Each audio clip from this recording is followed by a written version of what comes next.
So we started looking at all political donations from the State Department. We looked at them for USAID. And what did we find? For State Department, it was like 94% went to the left. At USAID, it was like 98% that went to the left. National Endowment for Democracy, like 95% to the left. And then we started looking at all of the partners, the international NGOs, the contractors, and started looking at all of them, where the billions and billions are going.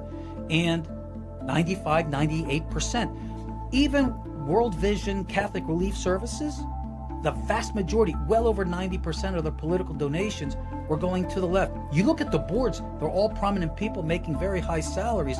So when you think about what's happened, the left, which was misusing USAID, and they're doing this across the federal government, misusing taxpayer money as a slush fund to finance their own people.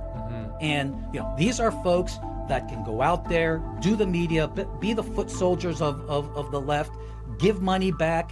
And so you had a one-sided uni-party apparatus here funding only one side of the political equation. And thank you, U.S. taxpayer.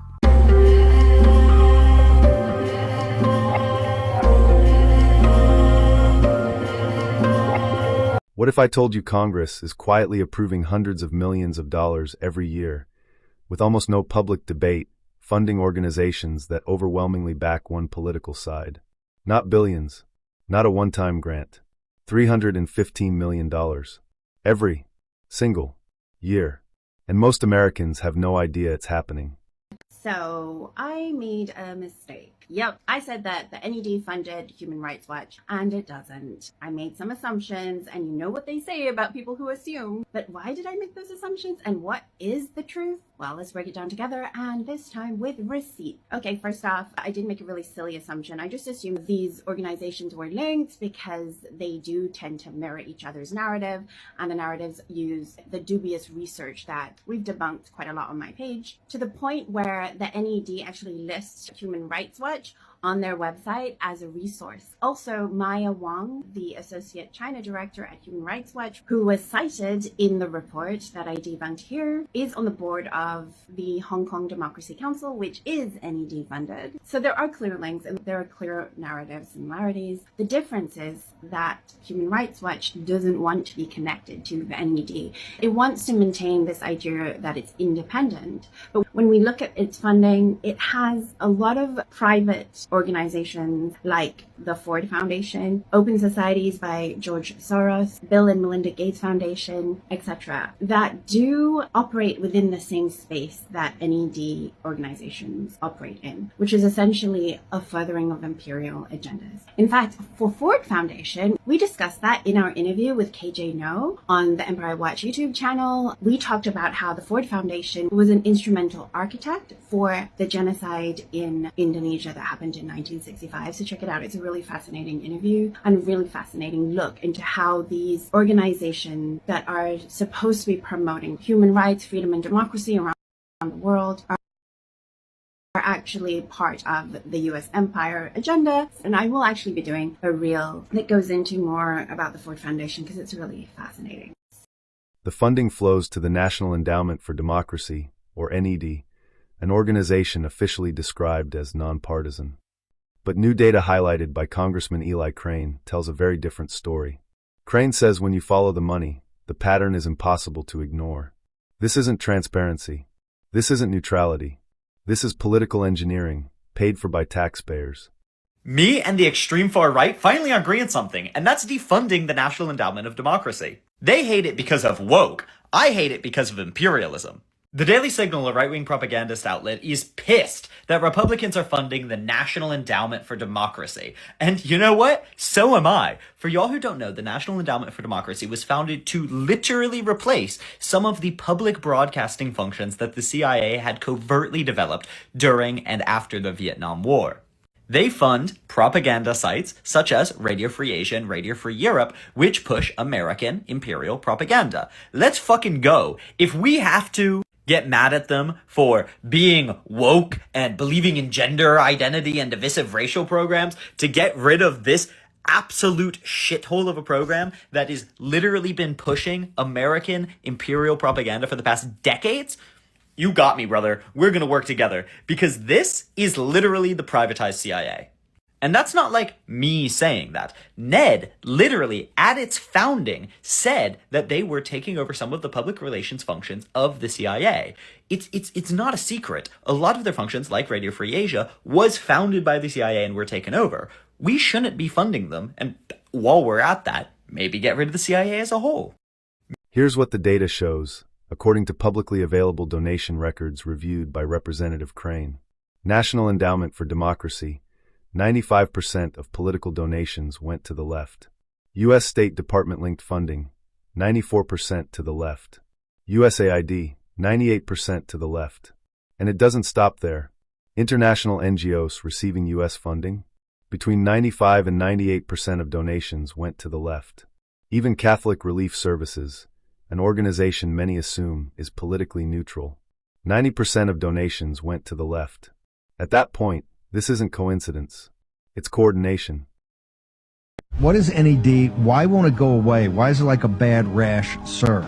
The National Endowment for Democracy is the premier CIA cutout in the entire armada of CIA-affiliated NGOs. It was set up during a very dicey period in CIA history in the early 1980s when the Church Committee hearings had unveiled all of the scandals of the early Central Intelligence Agency, and Jimmy Carter had just devastated the CIA with giant layoffs and budget cuts and handcuffs and written approval. And so the Ronald Reagan foreign policy establishment created the National Endowment for Democracy as a way to try to get the CIA's old powers back by parking it at a private NGO fully funded by the U.S. government, accountable to the U.S. government, staffed on the board by folks from the U.S. government, but that would technically be non-governmental so that it would allow them the leeway to do things effectively off the books, out of sight, and with plausible deniability. Supporters of NED argue this funding promotes democracy overseas. But critics say it's doing something else entirely. Exporting ideology, shaping foreign governments, and influencing global politics using American tax dollars, all while claiming to be nonpartisan. If this funding truly supported democracy, why does the money flow almost entirely in one direction? That's the question Congress doesn't want asked. What you all are saying is there's a government cover-up of the fact that something is out there afflicting, targeting us. Is this where we're going with this? So I heard that going back through the Homeland Security Committee meetings. That is from 2 weeks ago in a Homeland Security hearing called Silent Weapons. It was to hear evidence and testimony on anomalous health incidents targeting Americans. So what would be a silent weapon that we're talking about?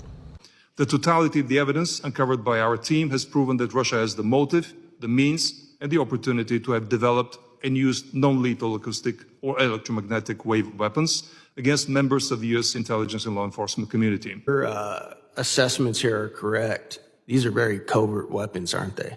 They don't leave behind bomb fragments, bullet holes, etc. They could absolutely be used by our adversaries and have very low levels of, very easy to deny that they were even there, that they were used. Is that correct? That's correct. There's no entry or exit wound. How they're designed is to make the target feel like they're crazy, like they're imagining things, especially on the low duration, the low intensity, long duration hits. So I'll link in the comments the testimony and the link to the hearing video and just the relevant CBS/60 Minutes article that they were talking about in this hearing that supposedly brought this all to light. I just feel like it didn't get enough attention. And you guys also said that these attacks are happening right here in this city. Is that correct? Yes. Yes. Can you expound on that a little bit more? I mean, there have been some that have gone public with respect to Washington, D.C. The particularly credible ones, and I'm not saying that those are not credible, but the ones that have received the most attention on the inside of the intelligence community are in Northern Virginia, and they are particularly of CIA personnel. And as always, my friends, elections do have consequences. Today, Representative Eli Crane is pushing a vote to defund the NED. Not reduce it, not delay it, defund it. He says Americans should not be forced to bankroll political activism, at home or abroad, without consent or accountability. Why do you think countries like China and Russia and other countries kick out American NGOs, non-governmental organizations, like the National Endowment for Democracy? That's because the National Endowment for Democracy has, since the 1960s, been a front for the Central Intelligence Agency and its goals of regime change in those countries. And regime change, not for the benefit of the people of those countries, democracy per se, but only for the benefit of American corporate interests. That's why the phrase, the dirty hand of the National Endowment for Democracy, exists. This vote matters, because once taxpayer money becomes a political weapon, democracy isn't being defended, it's being controlled. Stay informed, watch the vote, and don't let this happen in silence.